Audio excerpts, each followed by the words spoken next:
बहू के सवाल। प्रतिभा को बचपन से ही सवाल जवाब का बहुत शौक होता है, जिसके चलते मम्मी पापा उसे किताबें ला कर देते हैं। लेकिन वो उनकी जगह गूगल की मदद लेकर अपने पास अतरंगी सवालों का पिटारा भरे रखती है, जिनसे वो लोगों को अपने आगे बेवकूफ दिखाने के लिए हर बात पर सबसे अतरंगी सवाल पूछती रहती है। ओ बहू, कहाँ है? जरा जल्दी इधर आ। क्या हुआ मम्मी जी?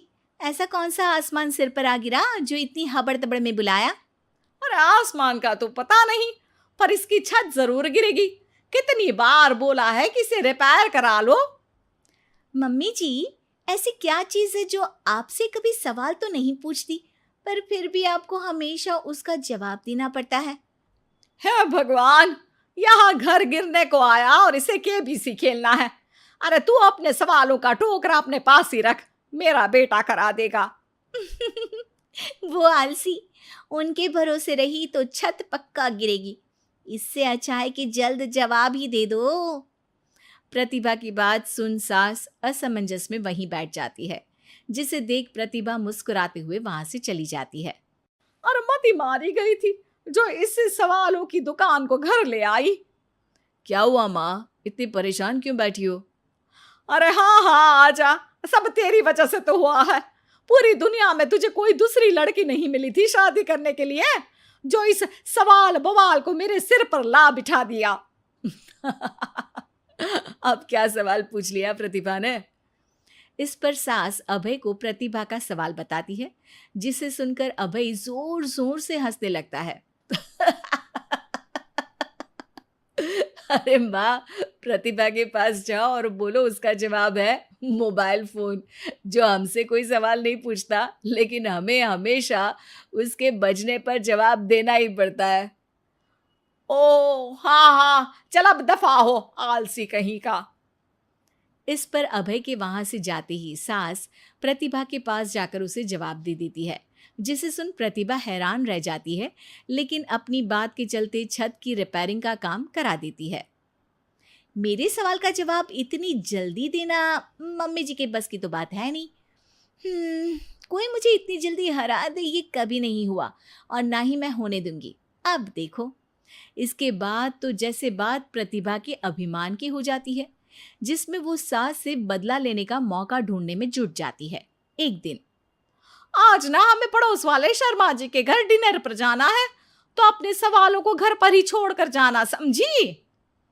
सास की बात का कोई जवाब दिए बिना प्रतिभा वहां से चली जाती है, और रात को शर्मा जी के घर पहुंचते ही उनके बच्चे के साथ खेल खेलने के बहाने अपने सवालों की गाड़ी शुरू कर देती है। पापा, आंटी बहुत सवाल करती है, मुझे उनके साथ नहीं खेलना। अरे ना ना बच्चा, आंटी आपकी नॉलेज के लिए ही तो पूछ रही होंगी ना। अच्छा तो बताओ, एक लड़की 50 फुट की सीढ़ी से गिरी, फिर भी उसे चोट नहीं लगी, क्यों? बच्चे की बात सुनकर शर्मा जी सिर खुजाते बैठ जाते हैं। अब अरे बच्चा, जाओ खिलौने से खेलो, जाओ जाओ। क्यों शर्मा जी, जवाब नहीं पता तो बच्चे को भेज रहे हैं? अरे आप सब भी क्या सवाल जवाब में लग गए, डिनर करते हैं ना। अब तो जवाब सुनकर ही खाना खाऊंगी।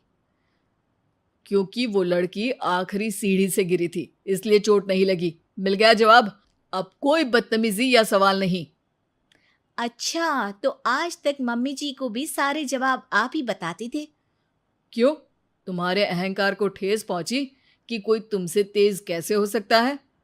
ओहो, इतना कॉन्फिडेंस! तो बताओ, एक साल में कितने सेकंड्स होते हैं? 12। 2 जनवरी, 2 फरवरी एंड कंटिन्यूड। ज्यादा तेज हो। अच्छा, ऐसी क्या चीज है जिसे तुम छुए बिना पकड़ सकते हो? बात।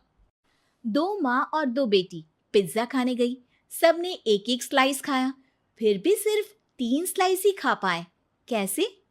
क्योंकि उनमें एक ग्रैंड मदर है, फिर उनकी बेटी यानी कि मदर, और फिर उनकी बेटी। हो गई 2 माँ और 2 बेटी। मिल गया 3 स्लाइड का हिसाब। अरे कभी तो अपनी गूगल की दुनिया से बाहर निकलो। अपने आप को अगर इतना ही तेज समझती हो तो अब तुम मेरे सवालों का जवाब दो। कौन सा फूल सबसे अच्छा है? किसका दूध दुनिया में सबसे ज्यादा अच्छा है? कौन सी मिठास सबसे अच्छी है? अभय के सवाल सुन प्रतिभा असमंजस में पड़ चुपचाप बैठ जाती है, जिसे देख सब हैरान रह जाते हैं। प्रतिभा के पास सवाल का जवाब नहीं, ये चमत्कार कैसे हो गया? अरे कभी गूगल छोड़कर ढंग की किताबें पढ़ी होती तो पता होता।